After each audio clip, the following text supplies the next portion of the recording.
Hello there, and welcome to OnCore for the week of March 6th. This is your weekly show around all things mobile games, and this week we're back on the Nintendo Switch hype train, which by the time you're watching this, it is out in the wild. And with Zelda sitting at 98 score on Metacritic, things are looking up for Nintendo. And if you've been watching our coverage, you know that we've been going back and forth on the Switch hype, but it's finally here, and Nintendo fans are certainly happy. And on top of all that launch weekend hype, we've got some huge news for the indie games that will be available for the Switch. Last week at GDC, Nintendo announced 60 indie titles that would be available for Switch, including some heavy hitters like Stardew Valley, Shovel Knight, and Thumper. There's also a game on that list that I'm really excited about, Shakedown Miami, which is the follow-up to Retro City Rampage. Now, I've said this before, Nintendo obviously needs to play nice with third-party developers to expand outside of the hardcore Nintendo fans who will continue to buy their systems to play Zelda and Mario. And there are so many more games that gamers care about, and Sony and Microsoft already have the big budget games on lockdown, so it makes perfect sense for Nintendo to position itself as the go-to mobile platform for these beloved indie titles. In that respect, they are going to be competing with Apple and Google, but for a lot of these games, you just have to have a controller to play them, and that's where the Switch comes in. The number one reason I bought a PS Vita back in the day was to play games like Spelunky, Fez, and Rogue Legacy wherever I want, and the PlayStation ecosystem allowed me to continue playing those games on my big screen at home via PS4. To me, that's the ultimate gaming experience, but I know I'm in the minority, and indie games don't sell consoles like Uncharted or Gears of War.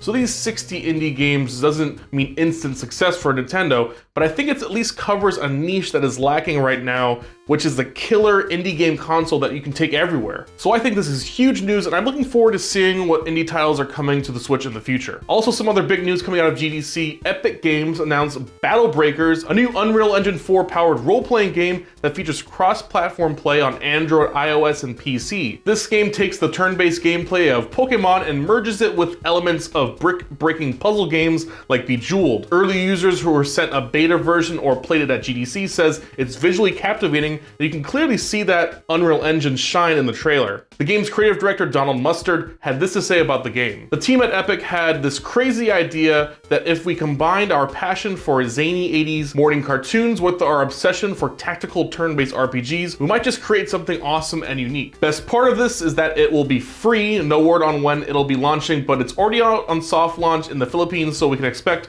a release date very, very soon. And lastly, I just want to share a couple of stats that caught my eye this past week for two of the biggest games on any platform at the moment, Pokemon Go and Minecraft. First off, Mojang has hit a new milestone, announcing that they've sold over 122 million copies of Minecraft. That's huge considering it is a pay-to-play game. And Pokemon Go has now hit a whopping 650 million downloads. That's insanity. Both numbers prove the scale that we're seeing in these cross-generational games. In the case of Minecraft, it's basically on every platform and now comes free with Windows 10. Microsoft plans to further extend the Minecraft brand by using it as an educational tool in classrooms. That's right, kids will actually be encouraged to play video games during class. Crazy stuff. And that's all the news we have for you in this week's edition of OnCore. What do you think about the Nintendo Switch becoming the killer indie game console on the go? Do you agree with me? Let us know by tweeting at us. You can find us at CoreMobileNet. And until next time, make sure to check out all the rest of the content here on Core. We've got Let's Plays, we've got tips and tricks,